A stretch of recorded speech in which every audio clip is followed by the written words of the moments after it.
Jika Gus Muhaimin Iskandar disandra ya oleh kasus masa lalunya, konon katanya allegedly ya di KPK ya 11 tahun, ya bisa jadi diindikasikan telah melakukan korupsi, kira-kira begitu ya. Nah, jika Gus Muhaimin ini disandra oleh kasus itu, maka ya harus menggunakan keadilan ya, dasarnya ya harus menggunakan keadilan dong ya. Prabowo Gibran juga ya harus dilihat ya secara adil juga ya, seperti alutista Pudestet yang baru-baru ini, belum lama ya kan. Ya, kemudian Gibran juga telah dilaporkan oleh Ubaidillah Badrun. Silahkan tinjau kembali itu perkara ya terkait gratifikasi money laundry, ya telah dilaporkan oleh Ubaidillah Badrun ya, rektor UNJ ya. Silahkan semua buka fakta-faktanya ya. Kemudian siapa lagi, paslon 03 ya, Ganjar Pranowo, dia juga ada kan isunya terkait apa EKTP, kalau tidak salah 500 berapa dolar ya, 500 juta dolar ataupun berapa tuh ya, itu Ganjar Pranowo. Silakan semua juga kok tersandra kalau memang itu benar faktanya ya kan. Nah, lakukanlah ya, apa namanya, dengan asas keadilan. Jangan kemudian Gus Muhaimin disandra oleh KPK ya dalam kasus 11 tahun yang lalu, kemudian gagal gitu loh ya untuk menjadi wapres. Nah, walaupun gagal, walaupun memang terjadi ada gitu loh ya, perbuatan-perbuatan yang dilakukan oleh Gus Muhaimin, oleh Prabowo, Gibran, kemudian siapa lagi, eh, Ganjar Pranowo gitu kan. Nah, maka dari itu yang menjadi pemenang ini siapa nanti ya? Apa mau dibatalkan sama pemilu? Ini kacau banget ya. Ya kan, kalau memang pemilu ini batal ya tetap mereka remain, yang menang mereka-mereka lagi. Mereka selalu beruntung ya, selalu beruntung. Itu loh ya, mereka dengan tanda kutip itu.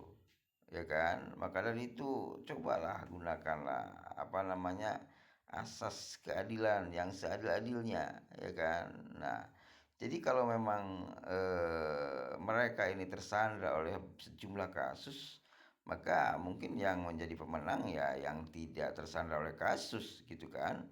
Yang sebelumnya Anies Rashid Baswedan diisukan melakukan korupsi ya, dari Formula E kemudian di Kemendikbud dan lain sebagainya ya.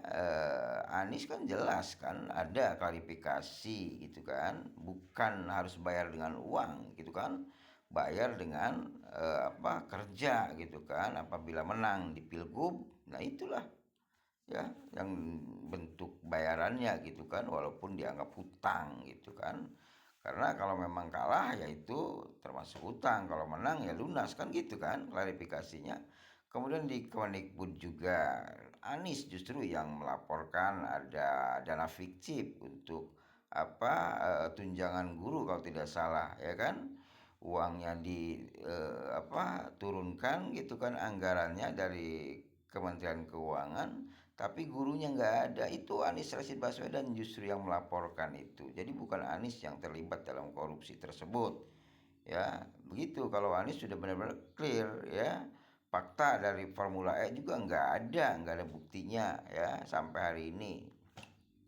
Nah, berarti yang bersih Anies dong ya, Anies Rashid Baswedan. Kemudian harus dengan siapa wakilnya?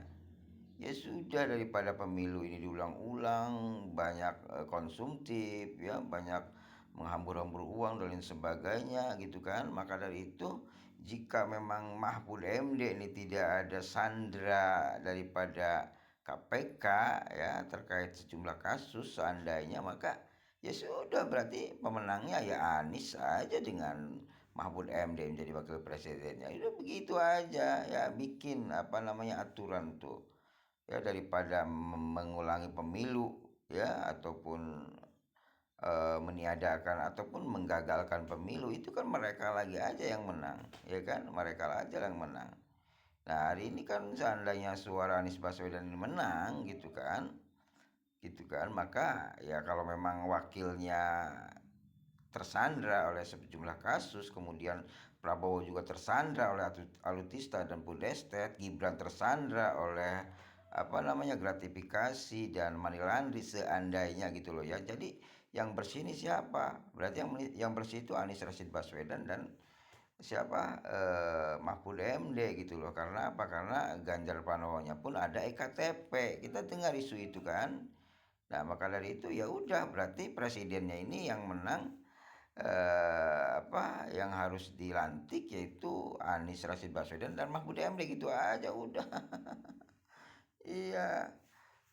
Jadi inilah yang kalau menurut saya harus dikembalikan kepada publik, kepada kedaulatan rakyat. Karena kami sudah tidak maulah sebagai rakyat nih harus pemilu ulang, kemudian bahkan ada 2 putaran dan sebagainya ya.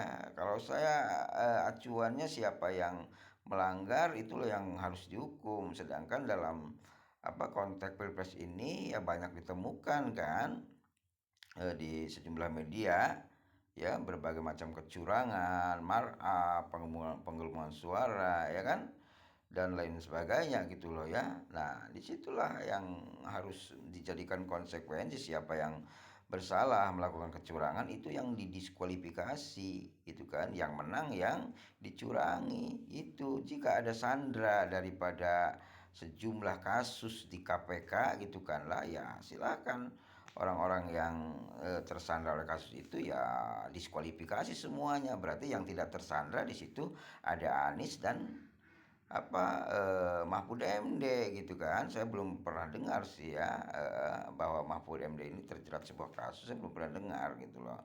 Tapi ya kalau statement dari mencela-mencelanya tidak konsisten ya saya sering gitu bahkan sering saya kritiki Mahfud MD karena tidak konsisten gitu loh ya.